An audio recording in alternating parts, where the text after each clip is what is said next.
domingo consecutivo, ¿verdad? Hermano, mejor sí porque la Bien, hermanos, pues ¿les parece si tenemos un momento de oración para que el Señor nos prepare nuestro corazón, hermanos? Y pues dispongamos de este tiempo y escuchemos lo que el Señor tiene para decirnos. Vamos, cierra tus ojos, por favor. Vamos a orar. Amantísimo Padre Celestial, muchas gracias, Señor, porque hemos venido a este lugar con humildad en nuestro corazón, Padre, para escuchar tu voz. Gracias, Señor, porque la vida que tenemos en ti, Señor, es increíble. Padre, no podemos imaginar ahora nuestra vida si no fuera bajo tu cobijo, bajo tu amor, bajo tu misericordia. No sé dónde estaríamos, Señor, si no fuera por tu amor. Pero estamos aquí, Señor, y no sabemos explicar por qué, pero Padre, somos tus hijos y tus hijas amados.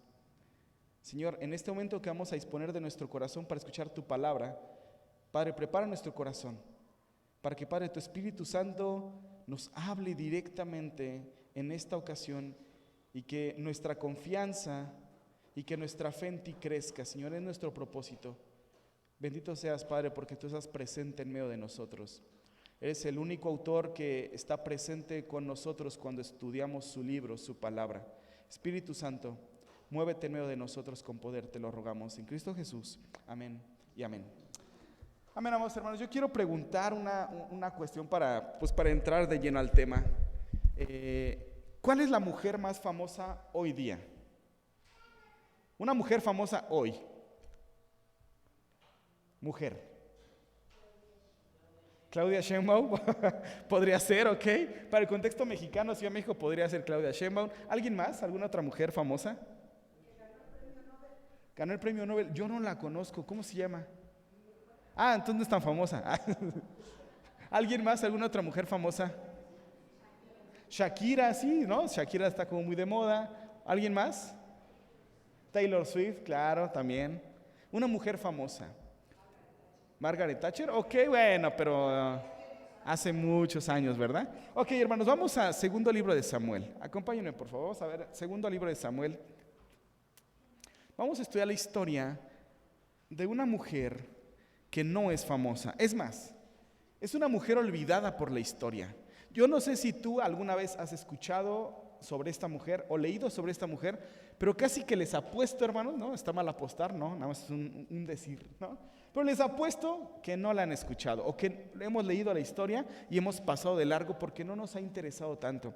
Porque cuando hablamos, por ejemplo, de héroes bíblicos, pensamos luego en David, ¿no? Pensamos en quién más, un héroe bíblico. En Esther, una mujer bíblica, por ejemplo, ¿no? En Ruth.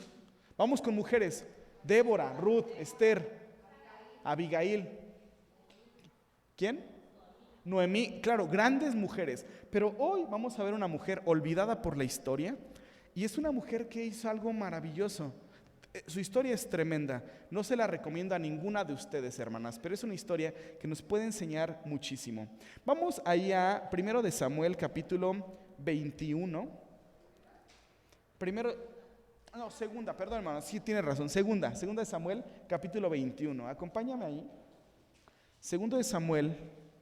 Si alguien no se ubica dónde está segundo de Samuel, está después del primer libro de Samuel. Siempre digo ese mal chiste, pero es muy fácil llegar a segundo libro de Samuel. Está ahí por los dobles, primer libro de Samuel, segundo libro de Samuel. ¿Ya estamos ahí, hermanos? Voy a dar lectura, es otra versión, pero quiero que me acompañes con tu vista. ¿Ya estamos ahí, hermanos? Segundo libro de Samuel, capítulo 21. Voy a dar lectura, sigue con tu vista, por favor. Dice así: durante el reinado de David, hubo un hambre que duró 3 años. Entonces David consultó al Señor y el Señor le dijo: el hambre se debe a que Saúl y su familia son culpables de la muerte de los gabaonitas. Entonces el rey mandó llamar a los gabaonitas, que no formaban parte del pueblo de Israel, pero eran todo lo que quedaba de la nación de los amorreos. El pueblo de Israel había jurado no matarlos, pero Saúl, en su celo por Israel y Judá, trató de exterminarlos. David les preguntó: ¿qué puedo hacer por ustedes? ¿Cómo puedo compensarlos para que ustedes vuelvan a bendecir al pueblo del Señor? Bueno, el dinero no puede resolver este asunto entre nosotros y la familia de Saúl, le contestaron los gabaonitas. Tampoco podemos exigir la vida de cualquier persona de Israel. ¿Qué puedo hacer entonces?, preguntó David. Solo díganme y lo haré por ustedes. Ellos respondieron: fue Saúl quien planeó destruirnos para impedir que tengamos un lugar en el territorio de Israel. Así que entreguen los 7 hijos de Saúl y los ejecutaremos delante del Señor en Gabaón, en el monte del Señor. Muy bien, les dijo el rey, lo haré. Debido al juramento que David y Jonatán habían hecho delante del Señor, el rey le perdonó la vida a Mefiboset, el hijo de Jonatán, nieto de Saúl. Sin embargo, les entregó a los 2 hijos de Saúl, Armoni y Mefiboset, cuya madre fue Rispa, la hija de Ajá. También les entregó a los 5 hijos de la hija de Saúl, Mical, la esposa de Adriel, hijo de Berzilai, de Mejolá. Los hombres de Gabaón los ejecutaron en el monte delante del Señor. Los 7 murieron juntos al comienzo de la cosecha de la cebada. Después Rispa, la hija de Ajá, y madre de 2 de los hombres, extendió una tela áspera sobre la roca, manto de silicio, y permaneció allí toda la temporada de la cosecha.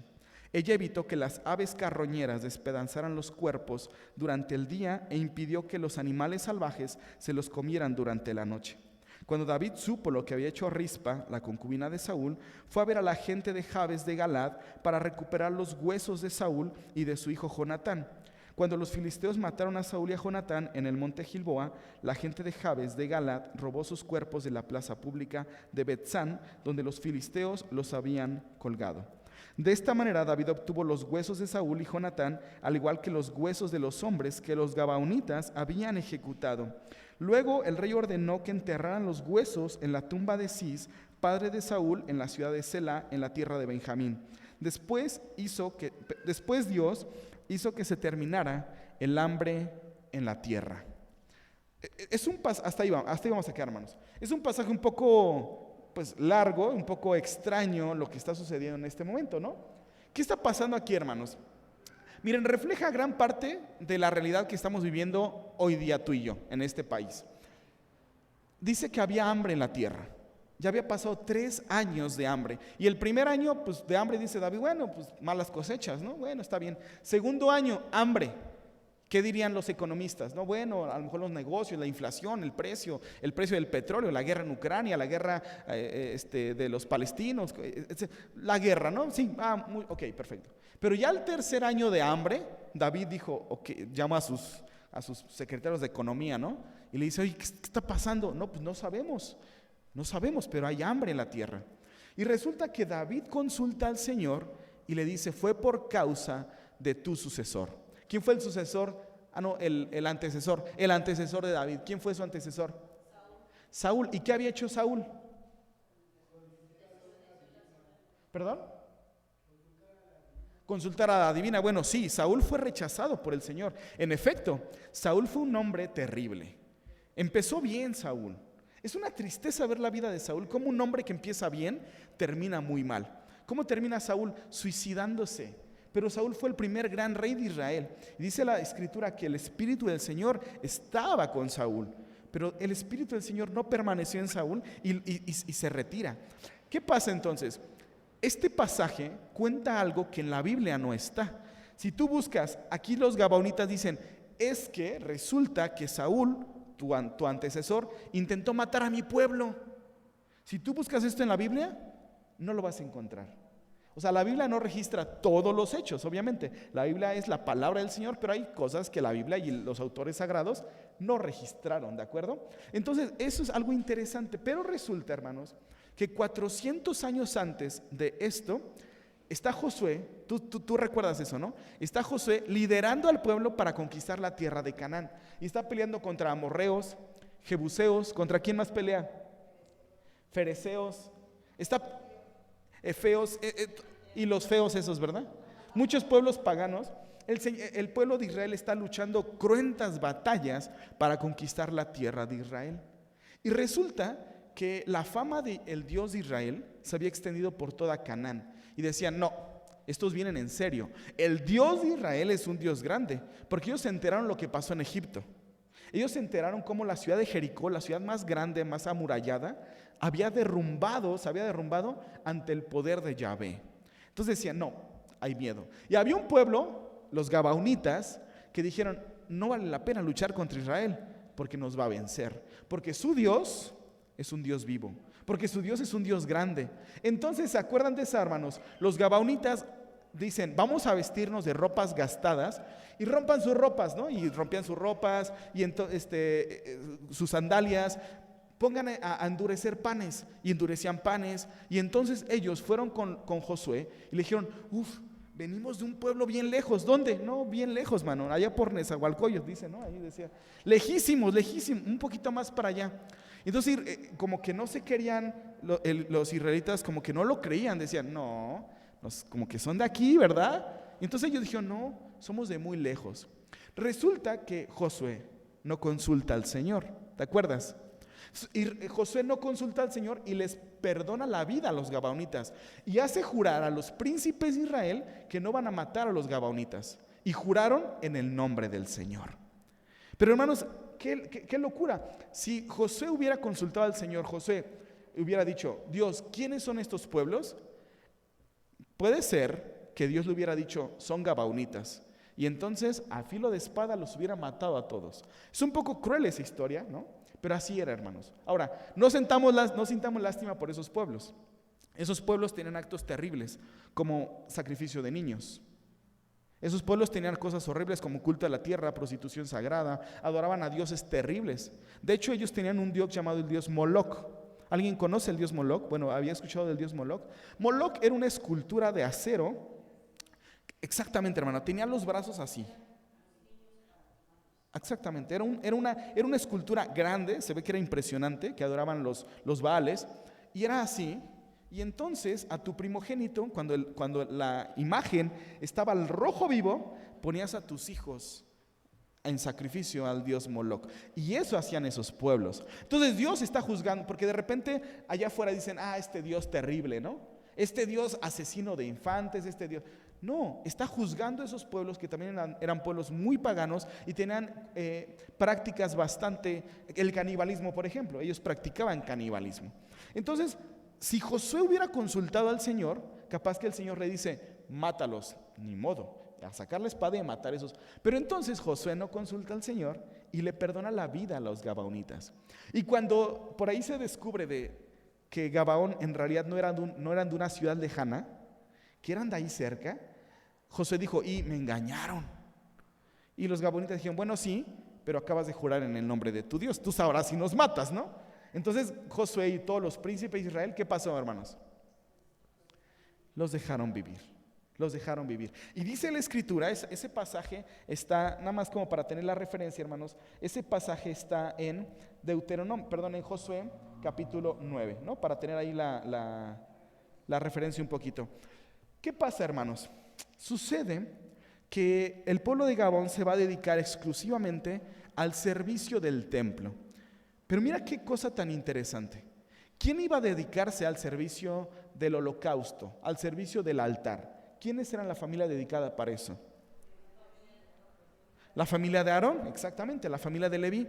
Y estos hombres se están perdiendo, Israel se está perdiendo de esta bendición, porque le dijeron a los Gabaonitas, ahora ustedes van a traer el agua para el altar. Y esa labor había sido reservada para una familia, que era la familia de Leví, la familia de Aarón, exactamente. Entonces ellos se van a dedicar ahora al servicio del altar, hermanos. Unos paganos van a estar al servicio del altar, ¿ok? Nada más para tenerlo ahí también en cuenta. Bien, ¿qué pasa entonces? Resulta que cuando Saúl está gobernando, es algo que aquí no dice la Biblia directamente, no nos dice el suceso, pero nos dice que pasó, ¿ok? Si vamos bien, hermanos, si tú buscas cuando Saúl intenta matar a los Gabaonitas, no lo vas a encontrar porque no está registrado en el escrito sagrado. Sin embargo, sucedió. Y entonces Saúl, en una ocasión, por un falso celo por Jehová, dice, ¿quiénes son esos que están sirviendo en el altar? No, pues los de Gabaón. ¿Y quiénes son esos? También lo que es desconocer la historia, hermanos, Él no sabía lo que Josué había pactado con ellos. No, mátamelos a todos. Entonces hubo una pretensión de genocidio. O sea, Saúl manda a matar a los gabonitas que no podían tocarlos porque habían juramentado en el nombre de Dios, que no los iban a tocar. Entonces, total, Saúl muere, se suicida, Jonatán muere en batalla. Sucede que muchos años después David asciende al trono y está bien, pero vienen esos 3 años de hambre. 3 años donde está pasando hambre y el Señor le dice a David, es por causa de una injusticia. Y entonces la resolución de David es, bueno, tráiganme los gabonitas, lo acabamos de leer aquí. Traen a los gabonitas y le dicen, ¿qué pasa? ¿Qué quieren? ¿No? Casi sí. Díganme qué les doy para que pues bendigan el nombre de Jehová. Fíjate, hermano, el pueblo de Gabaón, que algunos fueron pues seguramente rescatados, liberados, se escondieron, habían permanecido, habían sobrevivido al genocidio que había intentado Saúl. Entonces vienen con David y le dijeron, pues dinero no va a arreglar la cosa, ¿no? Dinero no nos va a satisfacer, queremos algo más. ¿Qué querían? ¿Qué querían, hermanos? ¿Querían justicia los de Gabaón? ¿Qué querían? Venganza. O sea, porque pareciera ser que los de Gabón dijeron, sí, hombre, pues casi nos matan, ¿no? Casi nos mata Saúl, sobrevivimos. Y viene el rey y dice, ¿qué quieres para resarcir el daño? Hoy, por ejemplo, cuando alguien es víctima, esa víctima necesita ser, ¿qué? Restituida en su daño. Y esa reparación del daño va desde algo económico hasta atención psicológica, etcétera, etcétera, ¿no? Es algo complejo, pero tratar de resarcirle a la víctima su dignidad otra vez, ¿no? Por ejemplo, las víctimas de tortura en nuestro país, ¿no? Las víctimas de desapariciones. Si tú, Dios no lo quiera, o vamos a poner un ejemplo allá afuera, ¿no, hermanos? Alguien se le desaparece un hijo y nunca más lo vuelve a ver. ¿Qué tiene que pasar con esa persona? Se le hace la restitución del daño, que en este país la mayoría de las veces pues es con dinero, ¿no? Y ya, ahí está tu dinero, ya, silencio. Pero los de Gabón dijeron, no, queremos matar a hijos de Saúl. Aquel loquito, porque Saúl de repente se volvió loco, dice la Biblia que un espíritu maligno venía a Saúl y era algo pues bastante complejo, pero azotaba a Saúl, ¿no? Era terrible, pero el espíritu maligno mangoneaba a Saúl y Saúl hacía unas locuras, intentó matar a David, por ejemplo, ¿no? Entonces dice la escritura, hermanos, ¿no? Que los de Gabón dijeron, queremos venganza. Bueno, no dice así. Ellos, según quieren, ellos están apelando a un pasaje. Acompañen por favor a Éxodo, hermanos. Éxodo, capítulo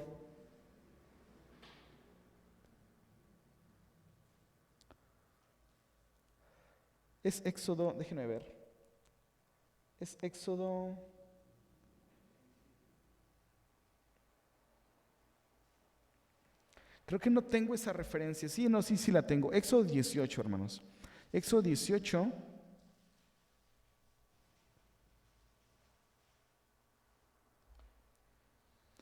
Otro más claro. Éxodo 21. Ese está más corto. Éxodo 21, 24. Y alguien que se pueda poner en pie, hermanos, y lo pueda leer, por favor. Éxodo 21, 24. Sí, hermanas, adelante.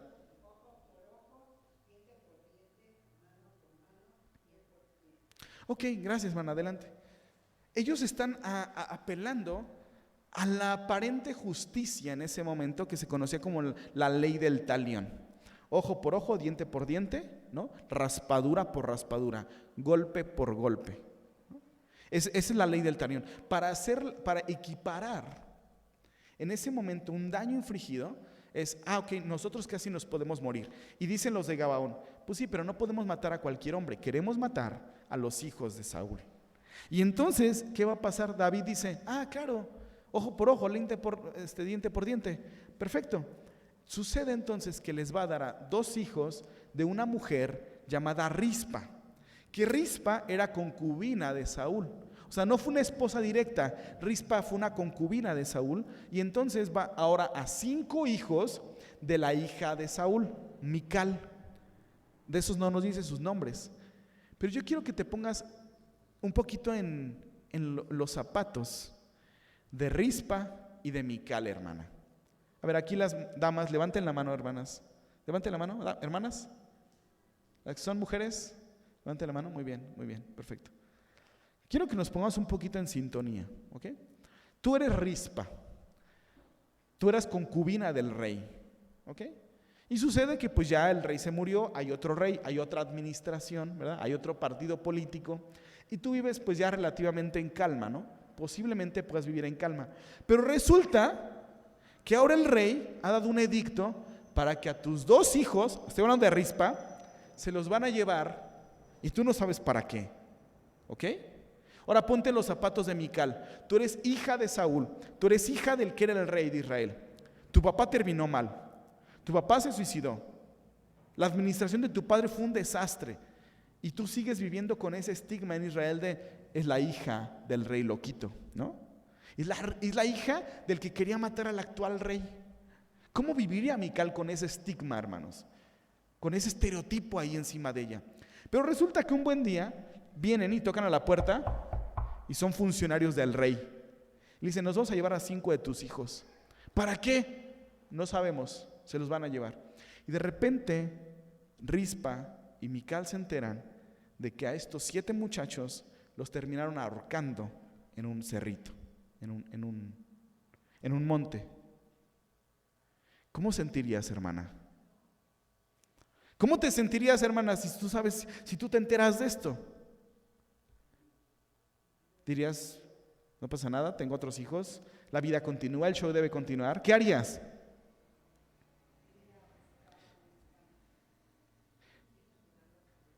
Esto fue grave, hermanos, porque es cierto que había la ley del talión, pero la ley del talión, dice Jesús, ustedes escucharon que ojo por ojo y diente por diente, pero ¿qué dice Jesús? Pero yo os digo, ama a tus enemigos. Porque parece que esto es la justicia, pero ni siquiera es la justicia, porque incluso la ley prohibía estas prácticas. Lo que hacía tu padre no repercutía en los hijos. Y ahí sí quiero que me acompañen, ahora sí es Éxodo. Y quiero que lo lea alguien, a ver, vamos a ver. Éxodo 18, del 1 al 4. Éxodo 18, del 1 al 4, que lo puedan leer, hermanos, también por ahí. Porque es cierto, existía la ley del talión, pero esto que hizo David no se vale. Éxodo 18, del 1 al 4, ¿quién lo tiene, hermanos? Para que lo pueda leer en voz alta.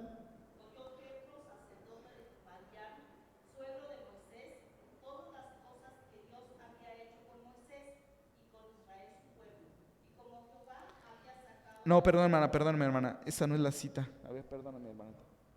Deuteronomio 24, 16, a ver si lo puede corregir mejor. Deuteronomio 24, 16.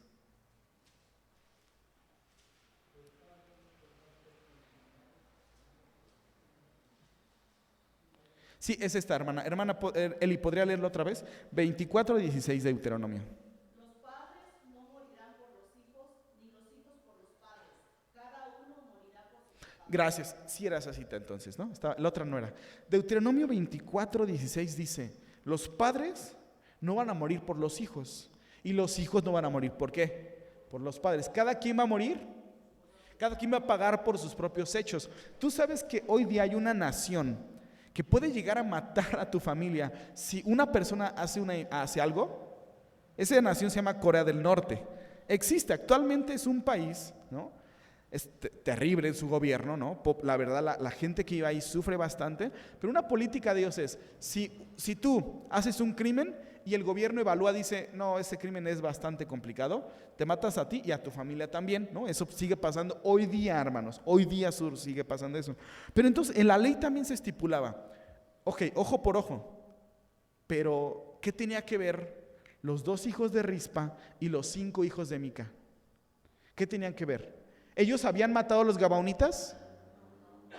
Sin embargo, habían muerto, ahorcados más bien, en la loma, ¿no? En el cerro, porque David pensó que así iba a traer equilibrio otra vez, que iba a traer justicia. David esperaba que a la muerte de estos chicos, de estos muchachos, ¿qué terminara pasando? Que Dios dijera, perfecto, listo, muy bien, se ha hecho justicia, voy a dar otra vez bendición a mi pueblo. Otra vez las cosechas van a dar, los animales van a reproducirse, el comercio, el ganado, la pesca. Otra vez va a haber prosperidad para el pueblo. Pero no hubo prosperidad. No hubo prosperidad. Y viene algo terrible, amados hermanos. David esperaba que la tierra volviera, pero no pasó, porque no fue un acto de justicia. Fue un acto de, como dijo Paco, ¿de qué? De venganza. Y no sé ustedes, hermanos, pero aún los mexicanos que no leen la Biblia saben por el Chapulín Colorado que la venganza nunca es buena, ¿no? ¿Qué pasa? Mata el alma y le envenena, ¿verdad? ¿Qué termina pasando? Viene una escena que yo le llamo las lágrimas de Rispa. Acompáñame al verso 10. Lo voy a leer en esta versión, igual, tú sigue con tu vista. Los 7 murieron, ¿no? Los 7 muchachos murieron al comienzo de la cosecha. Versículo 10. Después Rispa, la hija de Aja y madre de 2 de los hombres, extendió una tela áspera sobre una roca, manto de silicio, y permaneció allí toda la temporada de la cosecha. Ella evitó que las aves carroñeras despedazaran los cuerpos durante el día e impidió que los animales salvajes se los comieran durante la noche. ¿Qué hizo esta mujer? Mira, el pasaje dice, desde el comienzo de la cosecha y más hasta abajo dice, cuando empezaron las lluvias. ¿Cuánto tiempo estuvo Rispa ahí? Los comentaristas dicen esto, en nuestros meses empieza en abril la cosecha y las lluvias llegaban en octubre. ¿Cuántos meses estuvo esta mujer ahí? 6 meses. Esta madre que le quitaron a 2 de sus hijos, hermanos, dice la palabra que agarró tela de silicio, manto de silicio. ¿Qué era el silicio? Cuando un mexicano sufre una gran pérdida, ¿qué es lo que hace normalmente? Cuando tú te enojas, ¿qué haces? Pues a lo mejor te tragas tu coraje, a lo mejor golpeas la pared, ¿no? No sé. Un gran dolor, una gran aflicción. ¿Qué hacen? Bueno, pues nos enojamos, ¿no? Golpeamos, vamos en el tráfico y ahí vamos. Eso es lo que hace un mexicano, ¿no? En el antiguo Israel, incluso en los tiempos de Jesús, cuando una persona sufría una gran pérdida, era un espectáculo grotesco. Esa persona se vestía de silicio, que el silicio era una tela súper áspera, hecha de piel negra de camello, que tenía porosidades, y se vestía con eso, y esta mujer tendía un manto y se echaban tierra en la cabeza. O sea, literal, agarraban tierra, hermanos, y se empezaban a restregar con la tierra su cuerpo, se tiraban al piso, clamaban, gritaban, se rompían sus vestidos. Eso es lo que hacía una mujer, un hombre, cuando experimentaba dolor. Vemos en la palabra que muchas personas hicieron luto. ¿Cómo quién hizo esto? ¿Recuerdan a alguien? ¿David lo hizo? ¿Alguien más? Bueno, lo hizo el sumo sacerdote cuando escuchó una blasfemia de Jesús, agarró, se empezó a tirar su show, ¿no? ¿Alguien más? ¿Recuerdan? Job. Bueno, Job, sí, es cierto, Job también hizo eso. Hermanos, era un espectáculo dantesco. Era horrible ver a una persona haciendo luto. Porque hoy por hoy, pues alguien haciendo luto, pues no sale de su casa a lo mejor y ya. Pero en los tiempos bíblicos, repito, era algo grotesco. Y esta mujer, desde abril hasta octubre, se fue al cerro, yo imagino con unos palos, con mantos, con piedras,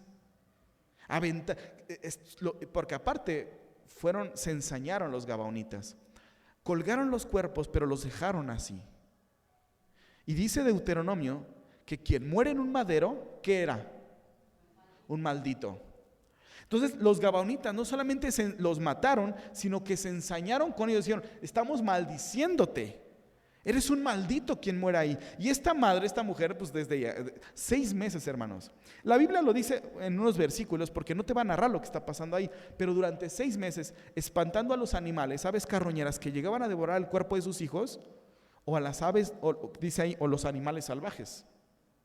Y esta mujer tenía que hacerlo. Ahora, ¿cumplió su cometido?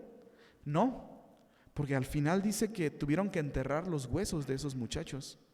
¿Te imaginas el dolor de esta mujer viendo que buitres, sopilotes, que zorros, que animales comiéndose el cuerpo de sus hijos? Y estoy contando esto, hermanos, porque El tiempo que está experimentando el pueblo de Israel se parece mucho al tiempo que vivimos actualmente. Un tiempo donde inocentes están muriendo. Ayer se cumplió 8 días de que un grupo, ¿no? Un grupo rebelde, algunos lo llaman terrorista, sí lo son obviamente, Hamás lanzó unos cohetes a Israel, entraron a la tierra de Israel y se robaron personas, y de repente muchos cristianos hoy día están festejando cómo Israel está bombardeando la franja de Gaza. Y ¿sabes qué, hermano? A mí me encanta ser presbiteriano, porque esa no es la teología presbiteriana, esa no es la teología reformada. Israel no es el pueblo de Israel. ¿Quién es el pueblo de Israel? Nosotros, hermanos, nosotros. Eso es algo que debes tener tú en mente, debes tener tú en cuenta. La teología reformada, lejos de la teología dispensacional. Si tú escuchas que un cristiano dice, hay que orar por Israel, está bien, hay que orar por Israel, pero también hay que orar por Italia, y por Egipto, y por México, y por Rusia, y por Ucrania, y por Chad, y por Sudáfrica, y por Taiwán. Pero esa preeminencia que se tiene en algunos círculos evangélicos de orar por Israel, porque Israel es el reloj profético de Dios, dicen algunos, esa, hermano, déjame, si tú no estás enterado, déjame te lo digo de una vez. Esa no es la teología que nosotros manejamos en la Iglesia Nacional Presbiteriana de México. Nuestra teología reformada no es dispensacionalista. Y el pueblo de Israel somos tú y somos nosotros. Porque dice Pablo en Gálatas, no hay judío, no hay griego, no hay hombre, no mujer, todos somos uno en Cristo Jesús. Uno. Y desde Jesús, mis amados hermanos, cuando el Señor dice, me serán testigos en Judea, en Samaria y hasta lo último de la tierra. Hermanos, nosotros somos el pueblo de Dios. Pero hoy por hoy muchos están festejando los bombardeos a una pequeña provincia, una pequeña ciudad llamada Franja de Gaza, donde están recluidas porque no pueden salir personas llamadas los palestinos. Y de repente mucho cristiano lo anda festejando, ¿no? Sí, que los bombardeen, que lo acaben con todos. Es terrible, hermanos, es terrible. Lo que hizo Hamás, por supuesto, es terrible. Actos terroristas, estos videos donde agarraban camionetas y a los rehenes los arrastraban y los ponían ahí en las puertas de la ciudad, terrible, pero es violencia. Y vivimos hoy por hoy, hermanos, en un país donde hay 110,000 personas desaparecidas, ¿no? Y vivimos hoy por hoy en un país donde matan diariamente mujeres. Y vivimos en un país, no sé si tú sabes, que produce la mayor cantidad de pornografía infantil del mundo, México. Y vivimos en un país de grandes problemas económicos, grandes problemas de corrupción. Ese es nuestro país. O sea, se sigue pareciendo mucho a la época de Rispa, ¿no es cierto, hermanos? Donde los poderosos siguen quebrantando las leyes, donde no hay verdadera justicia y lo que hay es venganza. Lo que hay no es la ética del reino. Es esto lo que termina pasando, hermanos. Y entonces esta mujer que estuvo 6 meses cuidando 7 cuerpos putrefactos, ¿qué termina pasando? El rey escuchó. El rey escucha lo que hizo esta mujer. Pero ahora ponte en el papel de David, hermano, ¿ok?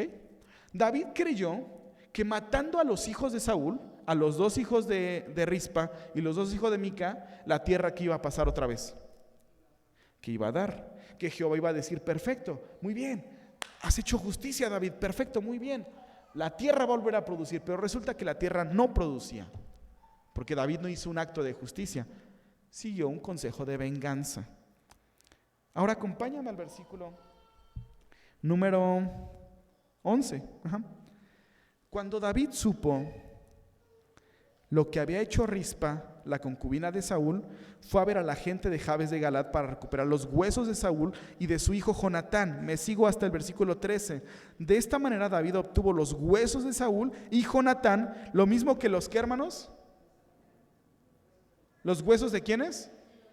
De los ahorcados, ¿no? ¿Qué dice la Reina Valera? ¿Ahorcados?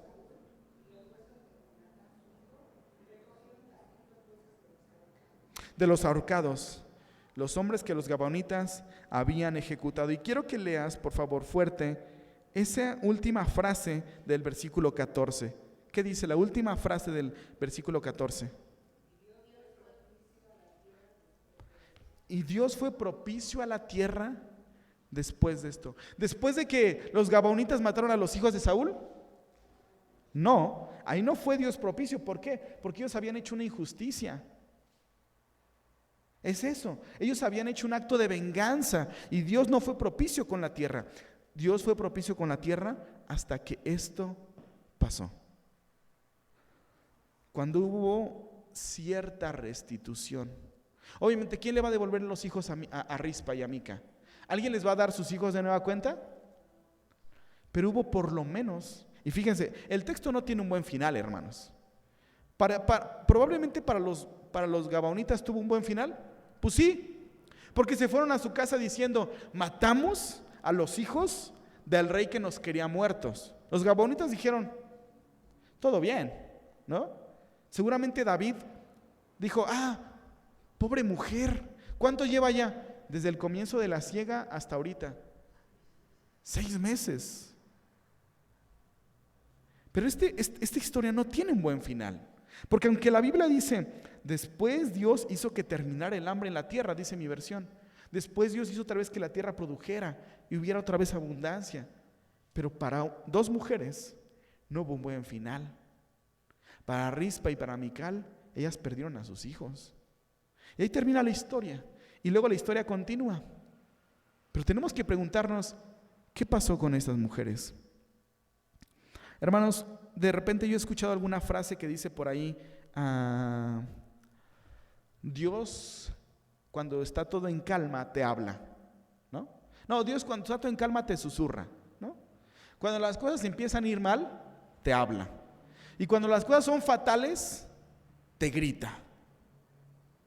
¿Han escuchado algo así? Que cuando todo va bien, Dios te habla, ¿no? Te susurra. No te olvides de mí, ¿no? Acá estoy. Susurra.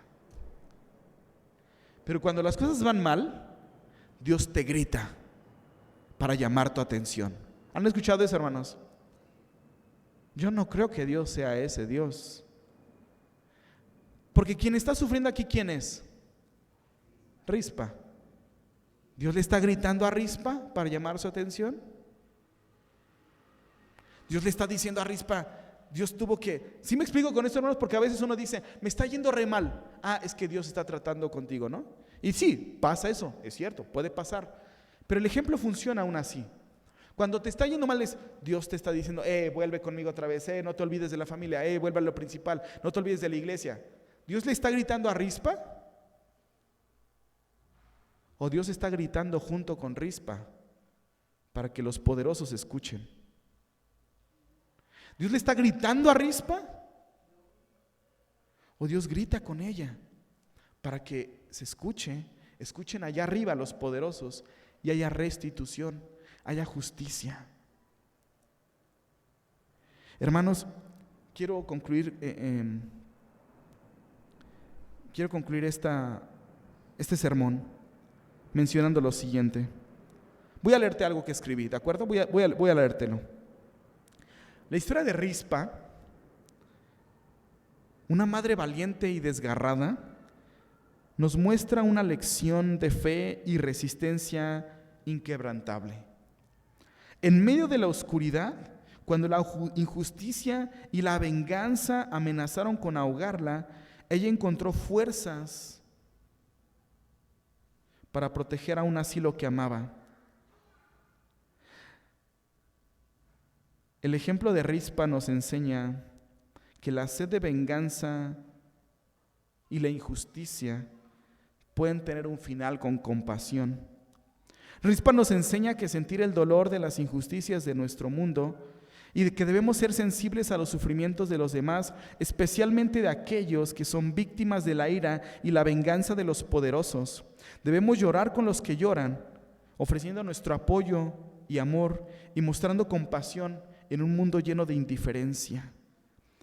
Busquemos un mundo donde la justicia y la compasión prevalecen sobre la venganza, donde oremos, sintamos el dolor y lloremos con aquellos que están sufriendo y juntos construir un mundo mejor.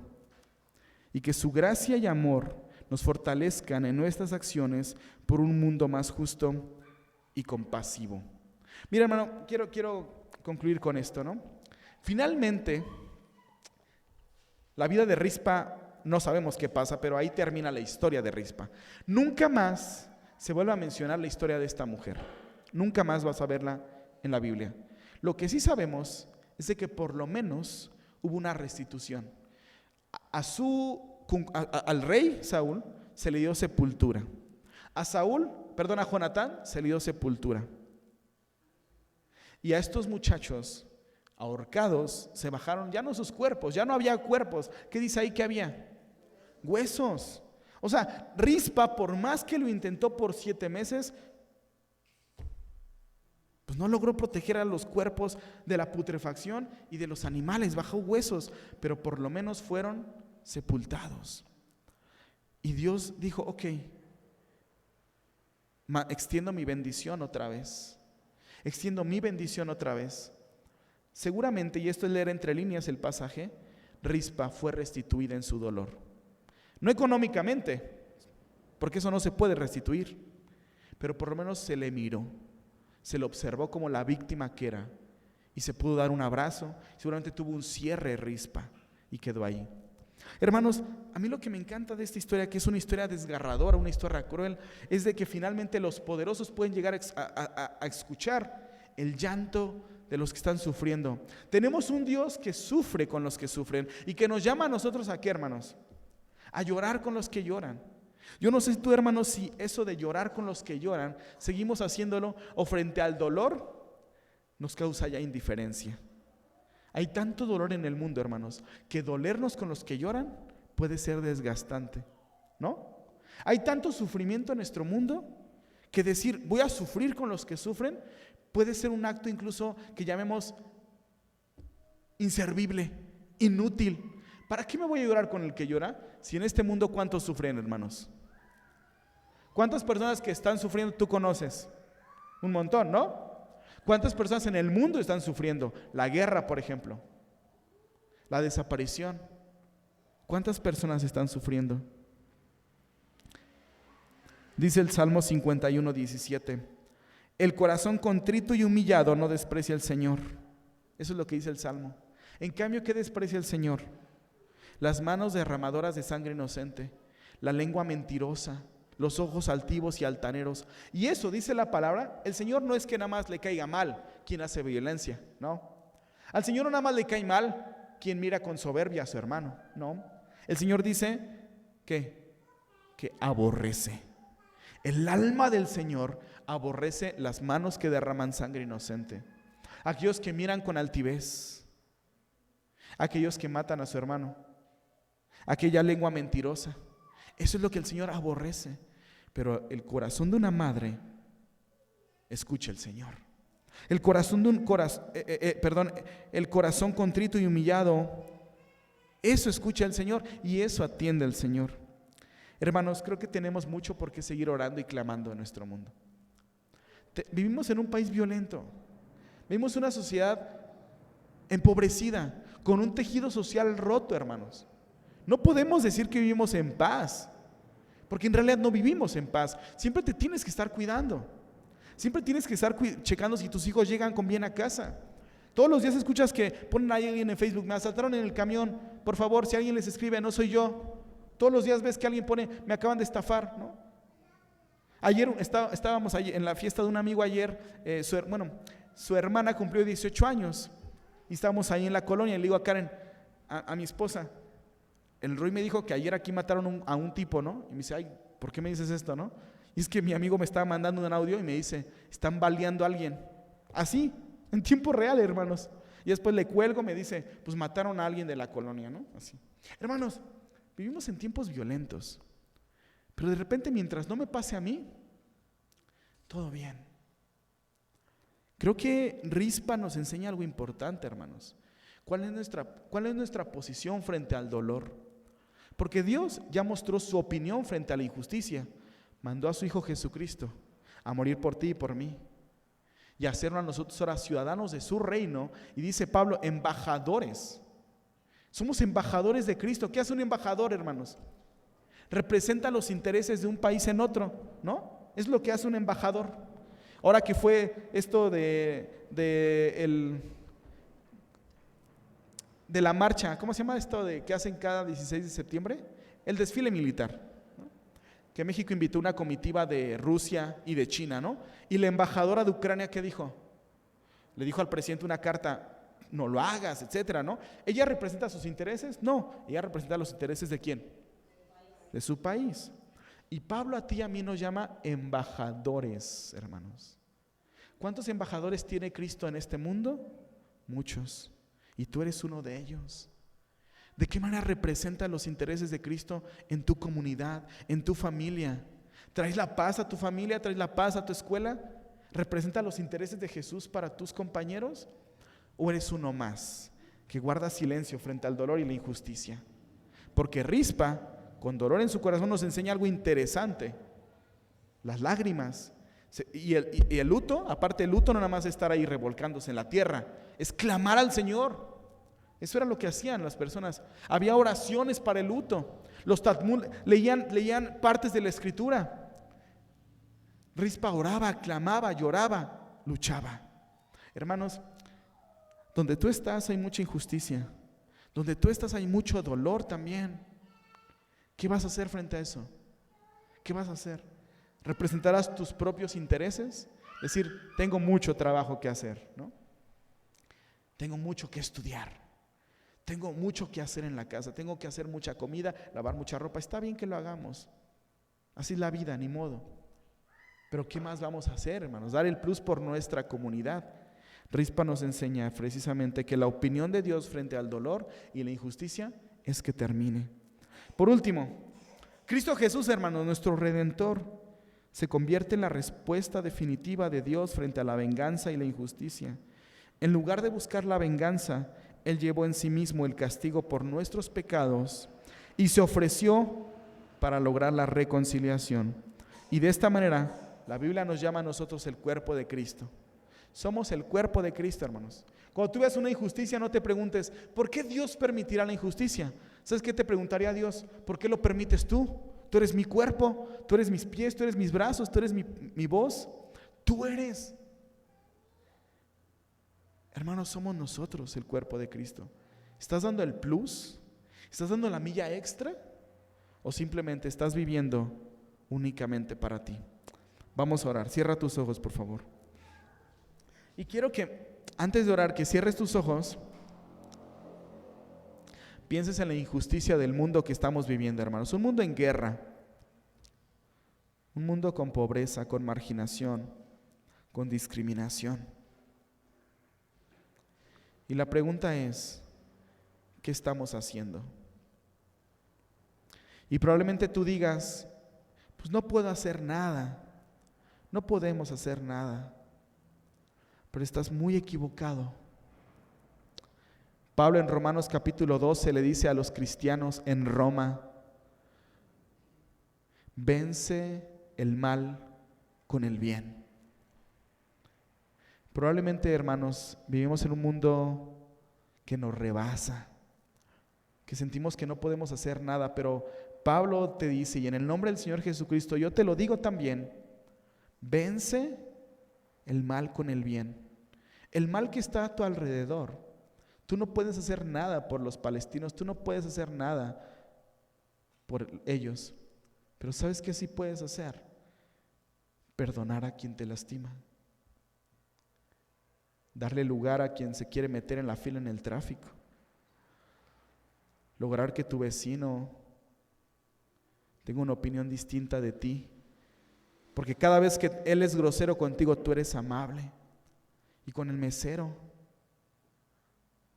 Hermano, tú puedes vencer el mal que está a tu alrededor. Dice la Escritura eso. Tú puedes vencer el mal con el bien. Hazlo. Porque si todos nosotros, embajadores del reino, hiciéramos lo que nos corresponde, este mundo cambiaría para siempre. Padre Señor, Padre Celestial, gracias porque pues estamos delante de tu presencia, un puñado de tus hijos y de tus hijas. Que Padre, hemos escuchado una historia desgarradora, pero vivimos en un mundo desgarrador. Permite, Señor, que podamos con nuestro ejemplo, con nuestro amor y compromiso, cambiar nuestra propia realidad. Que suframos con los que sufren, Señor, porque hay momento para todo. Pero permite, Señor, salir más allá de nuestros propios intereses, salir más allá de la cárcel de nuestro propio interés, de nuestros sueños y ambiciones. Tú, Padre, tienes sueños comunitarios. Señor, tú tienes en este lugar soldados tuyos y soldadas también que están representando tu nombre en su escuela, en su trabajo, en su familia. Espíritu Santo, permite que esta palabra permanezca en el corazón de mis hermanos y que las tareas y aplicaciones de la misma pues sean una realidad en cada uno de nosotros. Solamente eso lo podemos lograr en tu nombre, amantísimo y buen Salvador Jesús. Amén. Amén. Dios les bendiga, hermanos.